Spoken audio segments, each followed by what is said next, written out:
kegiatan yang dilakukan di 10 provinsi, mulai dari BNNP Jatim mengungkap sebanyak 2,337 gram, kemudian BNNP Sumut dan barang bukti juga sebesar 2,053, jadi 2 kilo lebih. BNNP Sulsel juga mengungkap kasus di Sidrap itu sebesar 1,921 gram. Kemudian BNNP Kalsel juga melakukan operasi dengan melakukan penangkapan terhadap paket sabu. Kemudian BNNP Jateng baik yang melakukan operasi mandiri maupun bekerja sama dengan Bea Cukai juga melakukan penangkapan dan penyitaan sebesar 500 gram.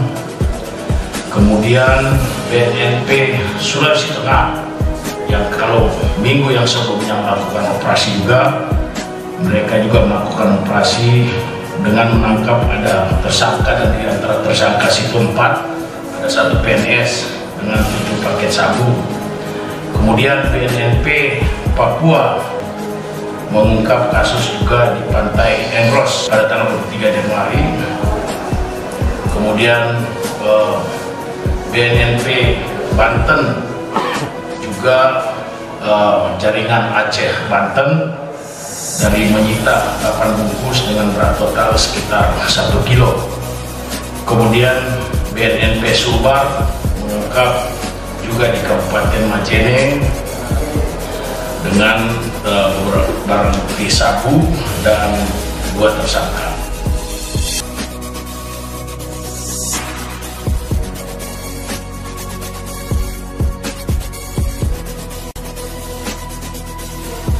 Yang perlu saya garis bawahi dalam operasi ini bahwa sejak kita canangkan war on drugs, saat ini juga saya membawa di samping deputi pemberantasan juga deputi pencegahan, karena kalau kita berbicara tentang war on drugs ini, perang terhadap narkoba ini, hilirnya adalah atau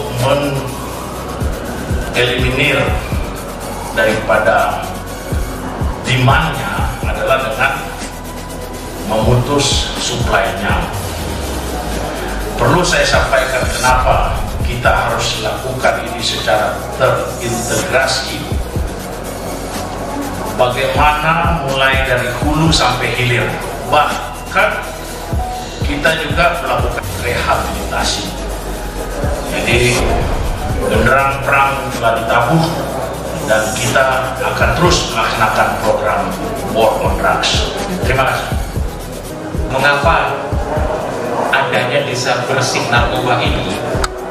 Karena seperti kita ketahui, untuk masuknya narkotika dari luar negeri untuk masuk ke wilayah Indonesia pasti melewati desa ataupun kelurahan, khususnya di pulau-pulau terluar, di mana beberapa kasus mungkin kita bisa lihat yang membawa ratusan kilo hingga 1 kilo, 1 ton, kemudian 1,2 ton, itu juga menggunakan kapal yang tentunya masuknya dari jalur-jalur laut, di mana desa ataupun kelurahan tersebut menjadi tempat untuk masuknya narkoba dari luar negeri.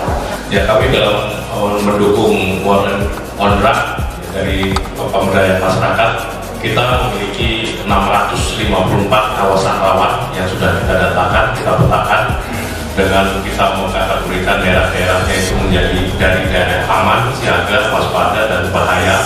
Nah, yang bahaya ini ada 654. Kita bagaimana berusaha semaksimal mungkin untuk memberdayakan masyarakat di kawasan rawan tersebut dengan kegiatan-kegiatan intervensi kepada masyarakatnya supaya masyarakat itu mau bergerak untuk empowering ya, kita mengusahakan mereka bergerak untuk mempengaruhi masyarakat yang lain supaya tidak menggunakan narkoba. Tadi disampaikan bahwa penanganan narkoba memang harus dari hulu ke hilir.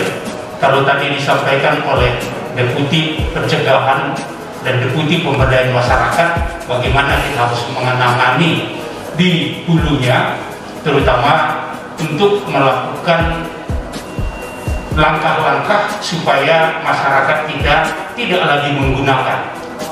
Karena kalau masyarakat kita masih tinggi permintaannya, otomatis sindikat-sindikat internasional dan sindikat lokal akan dengan senang hati mensuplai narkoba ke Indonesia.